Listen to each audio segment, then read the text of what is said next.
வணக்கம். உங்களுக்காக செல்வராஜ். இந்த பதிவு வந்து ஒரு பயிற்சி நோக்கத்துக்காக மட்டும்தான் கொடுக்கப்படுது. அதனால் தயவுசெய்து பயிற்சிக்கு மட்டும் பயன்படுத்துங்க. ரெக்கமெண்ட் எடுத்துக்காதீங்க. வாங்க சேனலுக்குள்ளே போகலாம். இது நம்மளுடைய யூடியூப் சேனலுங்க. இதில் வந்து டெலிகிராம் லிங்க் கொடுத்துருக்கேன். இதில் வந்து பார்த்தீங்கன்னா உங்களுக்கு டெய்லி மார்னிங் நிஃப்டி அப்டேட்ஸ் கொடுத்துட்ருக்கேன். இதுவே உங்களுக்கு ட்ரேடிங் சப்போர்ட் ஆகும். முடிஞ்சால் ஃபாலோ பண்ணி கனெக்ட் பண்ணி ஃபாலோ பண்ணிக்கங்க.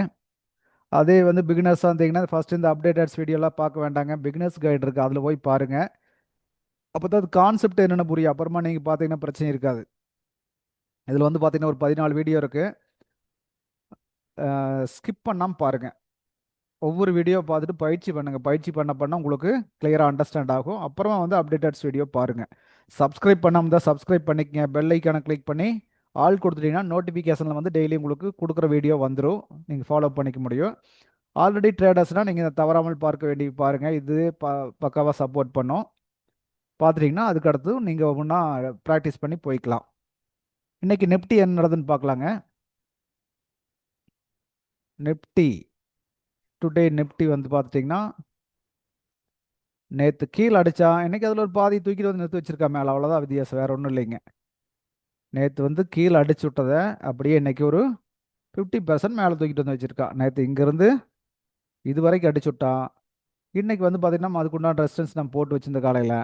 இன்றைக்கி வந்து பார்த்திங்கன்னா அங்கேருந்து தூக்கிட்டு வந்து அடுத்த ஒரு ரெசிஸ்டன்ஸ் ஜோனில் நிறுத்தி வச்சுக்கிறா. இந்த ரெசிஸ்டன்ஸ் ஜோன் இது, அந்த ரெசிஸ்டன்ஸ் ஜோனில் நிறுத்தி வச்சுக்கிறா. வேறு ஒன்றும் நடக்கலைங்க. வந்துட்டு ஒரு சின்ன ரிஜெக்ட் கொடுத்துட்டு நின்றுருக்கா.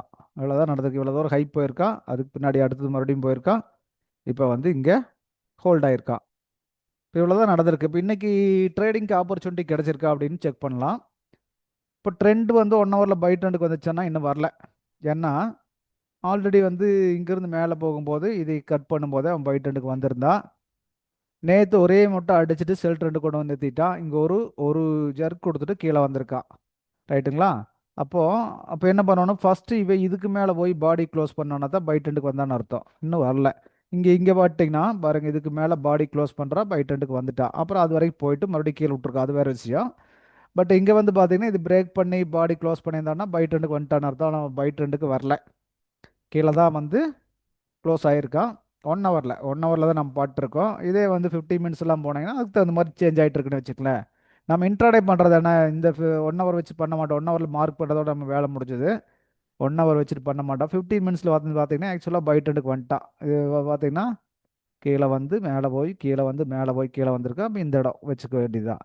இந்த இடம் வந்து பாடி க்ளோஸ் பண்ணியிருக்கா. இது பை ட்ரெண்டுக்கு வந்துட்டான் 50 மினிட்ஸில். அப்போது இதுக்கு பார்த்தீங்கன்னா இதுதான் லோவாக இருக்குது. அவன் வந்து ஆக்சுவலாக என்ன பண்ணியிருக்கான்னு பாருங்கள். அடுத்தது இதையும் ஒரு பாடி க்ளோஸ் பண்ணி மறுபடியும் ஒரு கட் பண்ணியிருக்கா. அப்போ வந்து பார்த்தீங்கன்னா இதுதான் ஸ்டாப் லாஸாக இருந்திருக்கு. மறுபடியும் செல்லுக்கு திருப்பி நிறுத்தின மாதிரி நிறுத்தி வச்சிருக்கா. மேலே போனவன் அகைன் பைக் நிற்கல, செல்லுக்கு திருப்பின மாதிரி தான் நிறுத்தி வச்சிருக்கான். புரிஞ்சுங்களா? 50 மினிட்ஸு அதான் கான்செப்ட். அதாவது நம்ம பாடி தான் பார்த்துட்டு வந்துட்டுருக்கோம். ஒரு பாடி க்ளோஸ் பண்ணும்போது பார்க்குறோம். இங்கே வந்து பார்த்தீங்கன்னா அந்த பாடி க்ளோஸ் பண்ணி கீழே க்ளோஸ் பண்ணியிருக்கா பாடி. ஸோ மேலே போனவன் இது பிரேக் பண்ணல, பண்ணியிருந்தால் பை ட்ரெண்டுக்கு மாறி இருக்கலாம். பட் இப்போ வந்து மறுபடியும் ட்ரெண்டை சேஞ்ச் பண்ணி எடுத்து வச்சுருக்கான். 5 மினிட்ஸில் என்ன ஆப்ஷன் கொடுத்துருப்பேன் எனக்கு ட்ரேடுக்கு? 5 மினிட்ஸில் பாருங்கள், மார்னிங் ஒரு சூப்பர் ஆப்ஷன் நம்மளுக்கு கொடுத்தா. எப்படி என்ன ஆப்ஷன் கொடுத்தா அப்படின்னு பார்த்தீங்கன்னா, ஓவராலாக வந்து பார்த்தீங்கன்னா மார்க்கெட்டு இப்படி கீழே வந்துட்டு இருக்கா. கரெக்டுங்களா? இப்படி வந்துட்டு இருக்கான். இந்த இடத்துல வந்து இப்படி வந்து முடிஞ்சிருந்தான் நேற்று. இதே இடத்துல க்ளோஸ் பண்ணி வச்சுருந்தான். அப்போ இன்றைக்கி என்ன ஒரு ப்ளஸ் பாயிண்ட் பார்த்தீங்கன்னா, அவன் பாருங்க ஓப்பன் ஆனோடனே டக்குன்னு ஃபஸ்ட் 5 மினிட்ஸ் ஒரு 5 மினிட்ஸ் கேன்லோன்னு இது வரைக்கும் தூக்கிட்டு வந்துட்டு கடைசியில் க்ளோஸ் பண்ணி வச்சுருக்கா. இப்போ நம்மளுக்கு என்ன அர்த்தம், அப்புறம் அதுக்கு பின்னாடி கீழே போகிறது, அதாவது பை ட்ரெண்டுக்கு மாறணும்னு என்ன பண்ணுவானா இதையே பாடி க்ளோஸ் பண்ணி அவன் நிறுத்தணும். கரெக்டுங்களா? அவன் நிறுத்தலை. அவன் என்ன பண்ணியிருக்கா, இங்கே கொண்டு வந்து பாடி க்ளோஸ் பண்ணி இது வரைக்கும் வைக்க வச்சு விட்டு நிறுத்திக்கிறான்.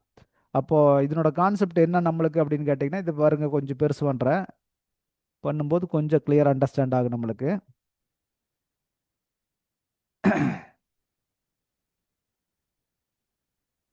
இதில் வந்து பார்த்தீங்கன்னா ஃபஸ்ட்டு இதுக்கு மேலே போய் பாடி க்ளோஸ் பண்ணால் தான் பை ட்ரெண்டுக்கு வந்துட்டான்னு நம்ம கணக்கு பண்ணுவோம். ஏன்னா நேற்று கொண்டு வந்து நிறுத்தி வச்சது இந்த இடம். இன்னைக்கு என்ன சூப்பராக ஒரு பாயிண்ட் பண்ணிட்டான்னு கேட்டீங்கன்னா, டக்குன்னு ஒரு 5 நிமிஷத்துக்கு கேண்டில் இவ்வளோ தூரத்துக்கு கொண்டு வந்தவன் பாடி இங்கே முடிச்சிருக்கான். அப்போ என்னாச்சு, இப்படி வந்துட்டு இருந்த மெத்தட் இப்படி பாருங்க, இப்படி போய் இப்படி வந்துட்டு இப்படி போயிட்டு வந்தவன் எகைன் இது வரைக்கும் வந்துட்டு கீழே இங்கே பாருங்க லோ உடச்சுட்டு இருக்கான் பாருங்க. லோ உடச்சி பாடி க்ளோஸ் பண்ணி வச்சுக்கிறேன். அப்போ இது புது லோ ஆயிடுச்சு. இதுக்கு முன்னாடி இருக்கிற ஹை எது? இந்த ஹை. அப்போ இந்த கையோட பாடி க்ளோஸ் பண்ணாவே அவன் பை ட்ரெண்டுக்கு வந்துட்டான். இதை கட் பண்ண வேண்டியவன் இங்கேயே நம்மளுக்கு பை ட்ரெண்டு கண்ணில் காமிச்சிட்டான். இது ஒரு சூப்பர் ஆப்பர்ச்சுனிட்டி தான் காலையில். அப்போ காலையில் இங்கே வந்து திரும்பும்போதே நம்ம செல்லா அப்படின்னா 100% செல்லு அழகாக போயிருக்கலாம். இங்கே ஒரு 50 60 பாயிண்ட் கொடுத்தா 60 பாயிண்ட் கொடுத்தான்னு நினைக்கிறேன். ஆக்சுவலாக இன்னைக்கு நான் வாட்ச் பண்ண நான் போட்டிருந்தேன். அப்போ இங்கிருந்து மேலே போகிறவன் ஆட்டோமேட்டிக்காக அடுத்த கட்டத்துக்கு போயிருக்கான். அப்புறம் தான் வந்து இந்த ஹையை கட் பண்ணியிருக்கான்.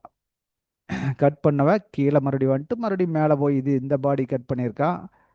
இதுதான் நடந்திருக்குது மார்க்கெட்டில். மறுபடியும் பை ட்ரெண்டுக்கு 5 நிமிஷத்தில் வந்துட்டா. ஏற்கனவே முன்னாடியே நம்மளுக்கு அழகாக வந்து பை ட்ரெண்டை ஒரு ஆப்பர்ச்சுனிட்டி கண்ணில் காமிச்சிட்டான். அப்போது பை ட்ரெண்டு காமிச்சிட்டான்னா நம்ம அங்கிருந்த பைக்கு மூவ் பண்ணலாமான்னா டெஃபரெண்ட்டாக பண்ண வேண்டியதா, யோசனையே பண்ண வேண்டியதில்லை. அந்த ட்ரெண்டை நாம் தெரிஞ்சுக்கணும் ஃபஸ்ட்டு. 1 ஹவரில் கிடையாது, பை ட்ரெண்டுக்கு வரல 5 மினிட்ல நாம் பண்ணுறது இன்ட்ராடே பை ட்ரெண்டுக்கு வந்துட்டான். அப்போ நம்ம வந்து இது பிரேக் பண்ணும்போதே பை ட்ரெண்டுக்காக மூவ் பண்ணியிருப்போம். அவன் என்ன பண்ணிட்டான்னு கேட்டிங்கன்னா மேலே போயிட்டு கீழே வந்து எகைன் இதே ஏரியாவை சப்போர்ட் எடுத்துகிட்டு இதை பாருங்கள் டோட்டல் இப்படி வச்சுக்கங்களேன், இப்படி வச்சுக்கங்களேன், இதே ஏரியாவை சப்போர்ட் எடுத்துகிட்டு எகைன் மேலே போயிட்டான். மேலே போனவன் என்ன பண்ணான், இங்கே பாருங்க இந்த ஹையையும் பிரேக் பண்ணிட்டான். இந்த ஹையை பிரேக் பண்ணவன் கொஞ்சம் மேலே போய் மறுபடியும் போயிட்டு இன்னொரு ஹை வரைக்கும் போயிருக்கான். போயிட்டு அடுத்து என்ன பண்ணிக்கிறான்னு பாருங்க. இந்த இதெல்லாம் உடைச்சிட்டு போகும்போது பார்த்தீங்கன்னா லோ இதுவாக மாறிடுது. இந்த லோ பிரேக் பண்ணி விட்டான். அப்போ என்ன அர்த்தங்க, மறுபடியும் வந்து 5 மினிட்ல பை ட்ரெண்டுக்கு போனவன் ஓவரால் ட்ரெண்டு பையாக இருக்குது. இப்போ கரண்ட் ட்ரெண்டு செல்லுக்கு கொண்டு வந்துட்டான். இங்கே லோ உடைச்சிடக்கூடாது, உடைச்சிட்டான், செல்லுக்கு கொண்டு வந்துட்டான். அகெயின் மார்க்கெட் இங்கிருந்து மறுபடியும் புஷ் பண்ணுறான் மேலே. ஸ்டெப் ஏறுறா, ஸ்டெப்பாக ஏறி ஏறித்தான் போகிறவன் இந்த கையை பிரேக் பண்ண முடியல. புரிஞ்சுங்களா? அகெயின் கீழே விட்டான். இது எப்படி நம்ம கணக்கு போடுறது அப்படின்னு பார்த்து இந்த இடத்துல குழப்பமாகும். பட் வந்து குழம்பெல்லாம் வேண்டியதில்லை, ஈஸியாக பார்த்துக்கலாம். இங்கே பாருங்க இங்கிருந்து இது இப்போ நம்ம இது லோன்னு பார்த்தோம், இந்த லோவை உடைச்சிட்டான்னு பார்த்தோம். அப்போ கீழே இறங்குனது எப்படி இறங்கியிருக்காங்க, வந்து மேலே போய் கீழே வந்திருக்கா. கரெக்டுங்களா? இப்படி கணக்கு போடுங்க. இப்படி போட்டிங்கன்னா அவன் வந்து அப்போ என்ன, இந்த இடத்துக்கு மேலே வந்து பாடி க்ளோஸ் பண்ணணும். பண்ணியிருக்கானா? பண்ணியிருக்கா. அப்போது மேலே ஸ்டெப்பாக வச்சு போகிறான். கெயின் கீழே வந்து மேலே போகிறான். அப்போ மறுபடியும் பை ட்ரெண்டுக்கு வந்துட்டான். ரைட்டுங்களா? இப்போ நீங்கள் கணக்கு போட்டு பாருங்கள். அப்போ கீழே வரவன் என்ன பண்ணோன்னே இந்த லோ உடைக்கக்கூடாது. ரைட்டுங்களா? அவன் என்ன பண்ணியிருக்கான், கீழே வந்தவன் இந்த லோ உடைச்சிட்டான். அப்போ அகெயின் பை ட்ரெண்டுக்கு மாறணும், இமீடியட் செல் ட்ரெண்டு. ஃபஸ்ட்டு இதை உடைச்சிருந்தா சூப்பரான பை ட்ரெண்டுக்கு, பட் அதை உடைக்கல. இதுதான் மெயின் மேட்ரு. இதுவே உடைக்காம வந்துட்டான். அந்த காட்டி அகெயின் இங்கே ஃபஸ்ட்டு செல் ட்ரெண்டு காமிச்சிட்டான். மேலே வந்தவன் அப்படியே அகெயின் செல் ட்ரெண்டுக்கு திருப்பி கொண்டு வந்து விட்டான். கொண்டு வந்தவன் வந்து செல்லில் தான் முடிச்சு நிறுத்தி வச்சிருக்கா.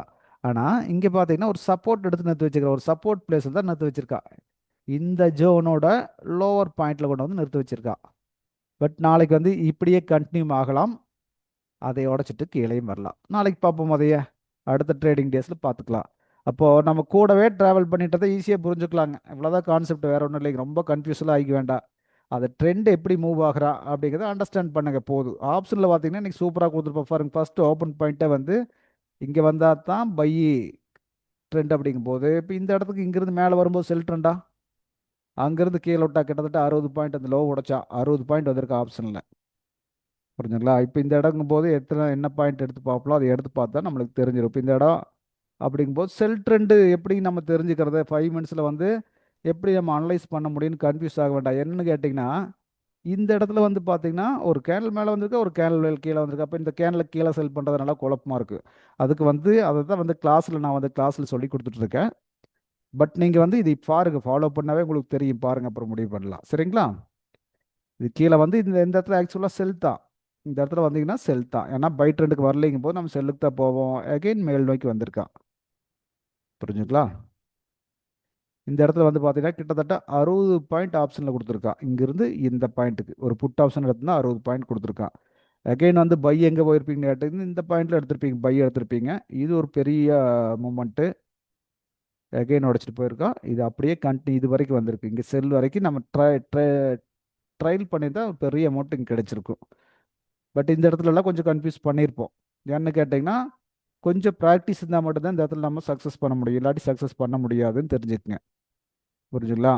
இப்போ இந்த மாதிரி சின்ன சின்ன விஷயத்தை பயிற்சி பண்ண தான் நம்மளுக்கு ஐடியா கிடைக்கும். ஓகே, அடுத்த வீடியோவில் மறுபடியும் சந்திப்போங்க. தேங்க்யூ.